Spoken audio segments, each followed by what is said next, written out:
देखें अगला प्रश्न आपका जो पूछा गया है, तीन संधारित्र, इनके प्रत्येक की धारिता 4 माइक्रोफैरड है। तीन संधारित्र हैं, इनके प्रत्येक की धारिता 4 माइक्रोफैरड है। एक वैद्युत परिपथ में इस प्रकार जोड़े जाते हैं कि संयोजन की जो तुल्य धारिता है वो 6 माइक्रोफैरड हो जाए। चित्र द्वारा संयोजन को प्रदर्शित कीजिए तथा अपने उत्तर के कारण स्पष्ट कीजिए। तो इसको हम हल करते हैं। सर्वप्रथम हमारे पास कितने संधारित्र हैं? 3 संधारित्र हैं। तो 3 यानी C1 equal to 4 microfarad, C2 equal to 4 microfarad और C3 इक्वल टू 4 माइक्रोफैरड। 3 संधारित्र हैं।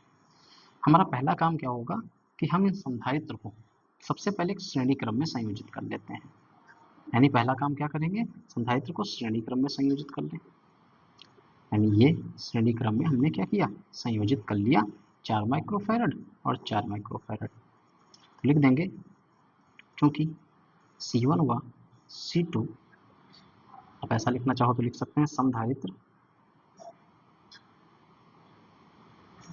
C1 व C2 श्रेणी क्रम में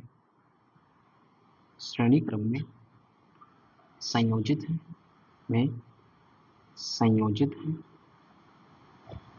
ठीक है, श्रेणी क्रम में संयोजित हैं। इनकी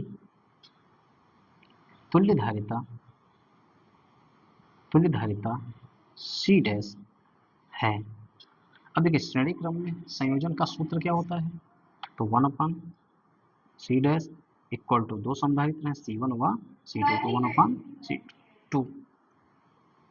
यहाँ पे सबका मान रख देंगे, 1/C1।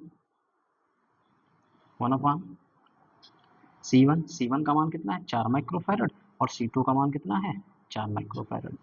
यानी 4 और 4 जुड़कर यहाँ पे देखेंगे 4 का, दोनों का हर बराबर 4 है।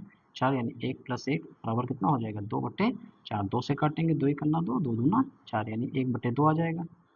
इसको C डैश लिख सकते हैं कितना, 2 माइक्रोफैरड। ठीक है, तो यानी श्रेणी क्रम में संयोजित करेंगे तो सबसे पहले 2 माइक्रोफैरड, हमको लाना कितना है, तुल्य धारिता 6 लाना है। यानी अगला जो होगा, जो 4 माइक्रोफैरड का तीसरा संधारित्र है, उसको समानांतर क्रम में संयोजित कर दें और 4 और 2 क्या हो जाएगा, 6। यानी हमने पहला क्या चित्र बनाया कि आपका संधारित्र 4 माइक्रोफैरड है, ये 4 माइक्रोफैरड है, इनको हमने जोड़ा।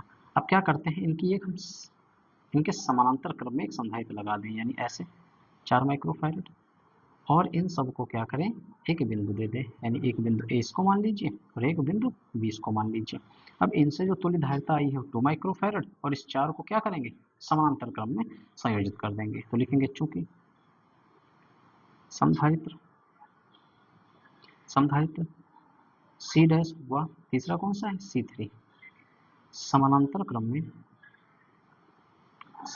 क्रम में संयोजित हैं, इनकी तुल्य धारिता C डबल डैश है। अब C डबल डैश है तो धारिता C डबल डैश समानांतर के लिए C डैश प्लस C3 हो जाएगा। C डैश का मान आपने निकाला है 2 माइक्रोफैरड और C3 का मान है 4 माइक्रोफैरड।